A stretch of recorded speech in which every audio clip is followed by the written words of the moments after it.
Me një diferencë moshe prej 70 vitesh midis nuses dhe dhëndrit, nuk ishte çudi që familjave të ftuarit e dasmës ishin skeptik për bashkimin e tyre dhe parashikuan që martesa nuk do të zgjaste. Megjithatë, 3 vjet pas ditës së dasmës, të njëjtët njerëz duhet të pranonin se kishin gabuar rënd dhe pendoheshin për komentet e tyre lënduese. Musali Muhammad al-Mujamai kishte një jetë të lumtur në moshën e pjekur 92 vjeçare. Ai kishte dëruar pjesën e tij të vështirësive dhe trazirave, por gjithashtu kishte shumë për të qenë mirënjohës. Për shumë vite ai kishte qenë i martuar lumturisht. Në fakt, gruaja e tij për 58 vjet e kishte bërë atë një burr të pasur. Së bashku ata kishin 16 fëmijë, një bekim i vërtet për familjen e tij irakiane. Ai gjithashtu kishte lindur 2 fëmijë të tjerë me një grua tjetër, duke çuar numrin e fëmijëve që kishte sjellë në botë një shifër të manitshme prej 18.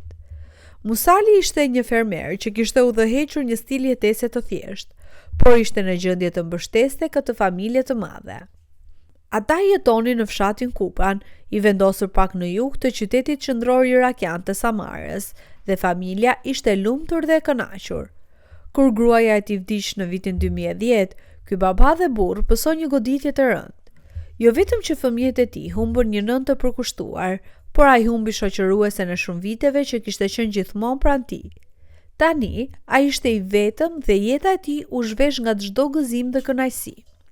Shumica prej nesh do të mendonin se një burr që e afroi moshës 90 vjeçare do të ishte i kënaqur të jetonte pjesën e mbetur të jetës së tij pa një shoqëruese.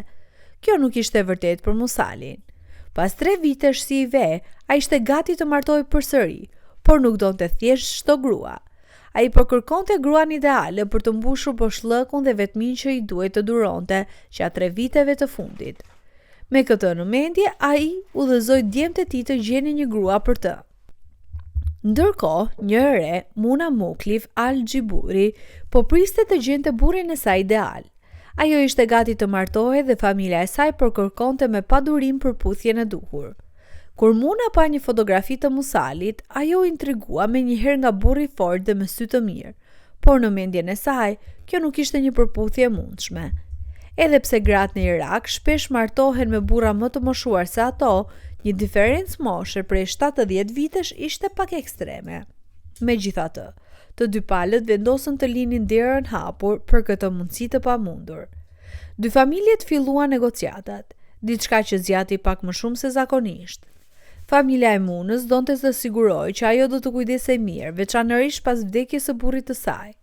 Ata e kuptonin që kishte 18 fëmijë që ishin trashëgimtar ligjor të pasurisë së tij. Në atë kohë, familja al-Mujamai ishte rritur në një numër të marrënitshëm prej 325 antarësh. Musali ishte baba gjysh dhe stërgjysh për shumë, sepse disa nga djemtë e tij praktikonin poligamin dhe kishin marrë më shumë se një grua, gjë që kishte rezultuar në një normë të qëndrueshme lindjesh dhe rritje të fëmijëve. Një mund të pyes veten nëse Muna e re dhe e bukur ishte një pjesëmarrëse plotësisht vullnetare në ngjarjet që do të ndodhnin. Megjithatë, ishte e qartë që ajo ishte kënaqur me përputhjen e bërë në emër të saj. Ajo deklaroi publikisht se ishte kënaqur me zgjedhjen e prindërve të saj dhe se kjo martesë ishte fati i saj. Për Musalin, gjetja e kësaj gruaje të re ishte një bekim nga Zoti.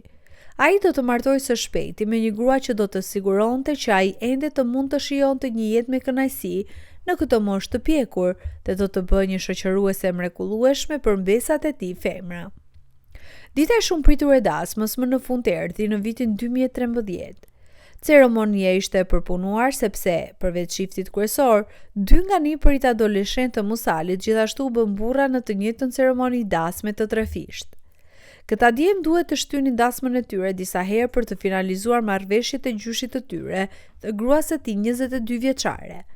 Natyrisht, ceremonia e dasmës nuk mund të ishte një ngjarje nxituar dhe gjysmë e gatuar. Në vend të kësaj, familja do të bënte gjithçka për ta bërë festën një ngjarje të paharrueshme.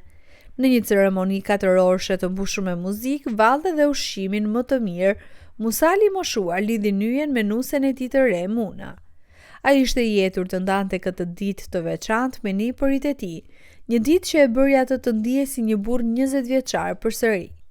Gruaja e tij ishte veshur me një fustan usërie të bukur, të bardhë, me një vel të mbushur me punime me ruaza dhe shkëlqim për të përkujtuar këtë rast të veçantë. Shumë njerëz që dëgjuan për këtë përputhje ishin thjesht të tmerruar ose të tronditur, ndërsa të tjerët qeshnin hapur me bashkimin. Shumica e tyre mendonin se Muna nuk ishte dashur për dashuri.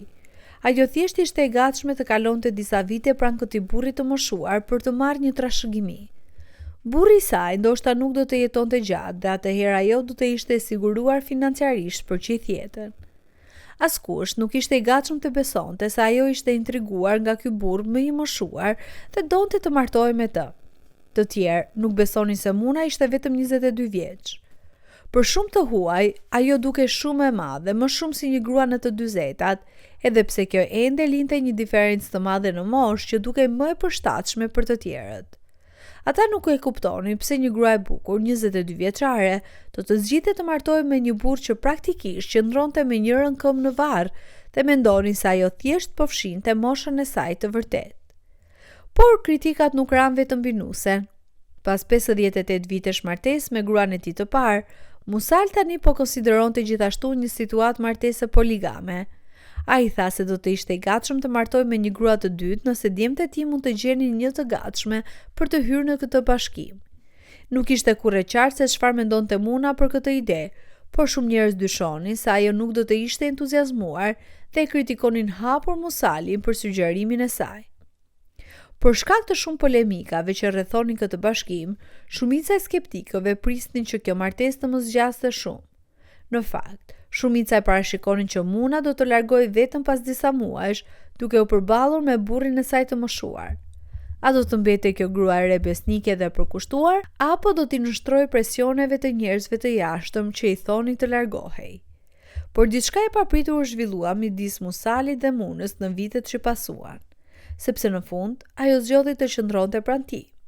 Ndoshta, pavarësisht të gjitha pengesave, ata ishin një çift i lumtur. Muna nuk mbeti shtatzan nga burri i saj, por kjo ishte diçka që pritej dhe ajo ndoshta hyri në këtë martesë duke ditur që nuk do të bëhej nën. Megjithatë, ajo ishte e gatshme të shërbente burrit të saj dhe të kujdesej për të deri në ditën e fundit. Shumë raportuan se ajo ishte një kujdestare dhe grua e dashur për burrin, që të gjithë mendonin se nuk ishte përputhja e saj ideale. Megjithatë, kjo ishte zgjedhja e saj dhe ajo vendosi të ishte gruaja më e mirë që mund të ishte për Musalin. Në 3 vitet pas martesës së tyre, ndodhi diçka e pabesueshme që i bëri të gjithë skeptikët të tërhiqnin fjalët e tyre. Kur Musali u sëmu rënd, Muna ishte vazhdimisht pranë tij. Ajo sigurohej që ai të kujdesej mirë dhe përgatiste ushqimet e tij të preferuara për t'i dhënë të gjithë komoditetin që i nevojitet në moshën e tij të vjetër. Siç parashikuan shumë njerëz, ajo kurrë nuk e la atë, por mbeti besnike deri në fund. Kur burri i saj vdiq vetëm 3 vjet pas dasmës së tyre në vitin 2013, Muna u kthye nga dhimbja. Ajo ishte mësuar me shoqërinë dhe jetën që kishte me burrin e saj dhe tani ajo mbeti e vetme. Në moshën 25 vjeçare, ajo ende ishte shumë e re, por në atë kohë ishte shumë e dërmuar për të menduar për martesë të ardhshme me një burr tjetër. Më në fund, skeptikët duhet të pranonin dhe të jepnin Munës meritat që i takonin. Ajo nuk e la burrin e saj, por qëndron pra tij deri në ditën e vdekjes së tij dhe ishte një grua e mirë nga dita e parë deri në ditën e fundit. Ajo kujdes për Musalin, edhe kur ai ishte shumë i sëmur dhe nuk e trajtonte gjithmonë mirë, kur ishte i padurueshëm dhe në dhimbje. Ajo mbeti e durueshme dhe u përgjigj vetëm me dashuri. Çfarë ndodhi me Munën pas vdekjes së burrit të saj nuk është e qartë. Sipas zakonit, ajo do të kishte qenë e kualifikuar për të paktën një pjesë të parave të tij, dhe ne shpresojmë të paktën që ajo të jetë kujdesur mirë financiarisht pas vdekjes së burrit të saj. A mendoni se është e përshtatshme të martohesh me dikë kur ka një diferencë kaq të madhe moshe? A besoni se koncepti i martesave të rregulluara ka ndonjë vlerë? Na tregoni në komentet më poshtë. Faleminderit që na ndoqët dhe shihemi herën tjetër.